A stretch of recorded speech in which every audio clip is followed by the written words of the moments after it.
বিসমিল্লাহির রহমানির রহিম। আসসালামু আলাইকুম।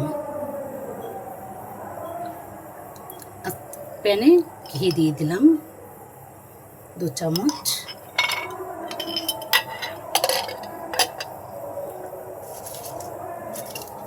তেজপাতা দিয়ে দিচ্ছি 3-4টা, দারুচিনি দিয়ে দিচ্ছি, এলাচি দিয়ে দারুচিনি দিয়ে দিচ্ছি, এলাচি দিয়ে দিচ্ছি।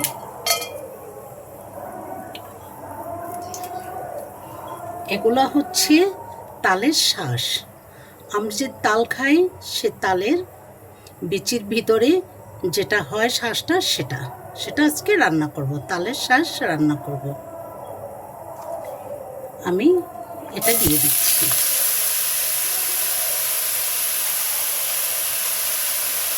তালের শাঁসটা দিয়ে দিচ্ছি।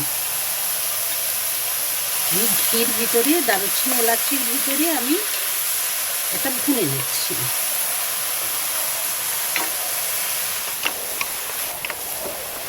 এটা আমাদের বরিশালে বেশি খায়।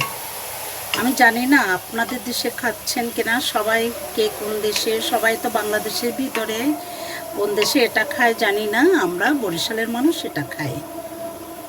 এটা রান্না হয়, এই তালের শাঁসটা এই শীতের সিজনেই বেশি রান্না হয়, এই সিজনেই এটা হয়। তাল খেয়ে আমরা যখন আমরা বস্তায় করে রেখে দেই, তারপর এটায় গজ হয়। গজ হওয়ার পরে এই তালের শাঁসটা হয়।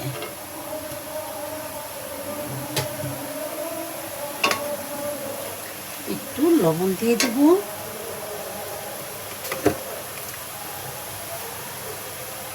একটু লবণ দিয়ে দিচ্ছি।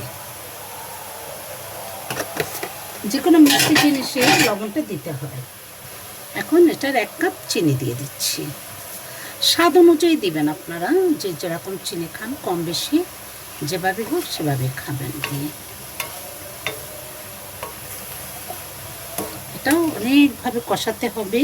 যখন চিনিটা একদম গলে যাবে, পানিটা একটু শুকিয়ে যাবে, আর চিনি দিয়েছি তো এখন একটু পানি ছেড়ে দিবে।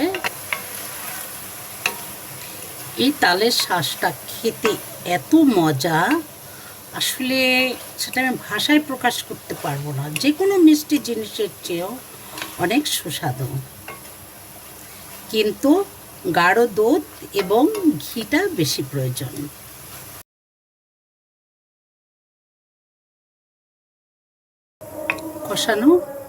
আমার কষানো হয়ে গেছে,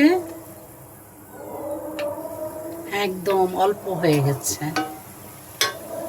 এখন আমি দুধ জাল করে রেখেছি, দুধ গাঢ় করে জাল করে রেখেছি, এটা আমি দিয়ে দিচ্ছি।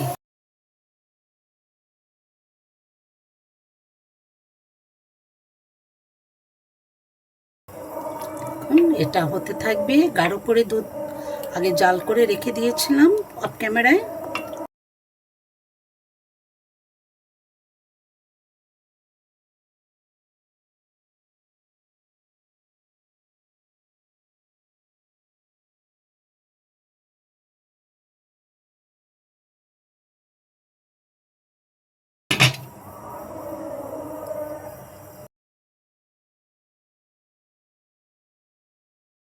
উতলায় উঠেছে,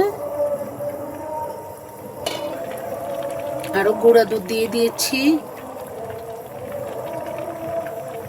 এটা হচ্ছে বেশি টেস্টি হবে, যত দুধ দিবেন অতটাই মজা হবে।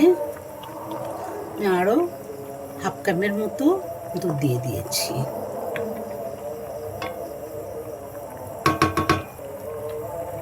কেটে দিচ্ছি।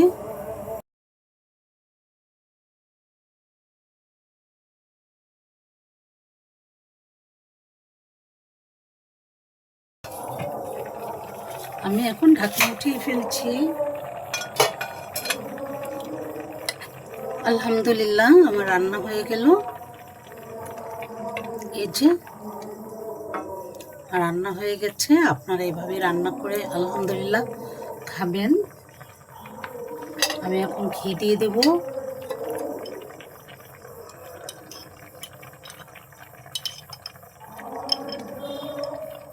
ঘি দিয়ে দিচ্ছি।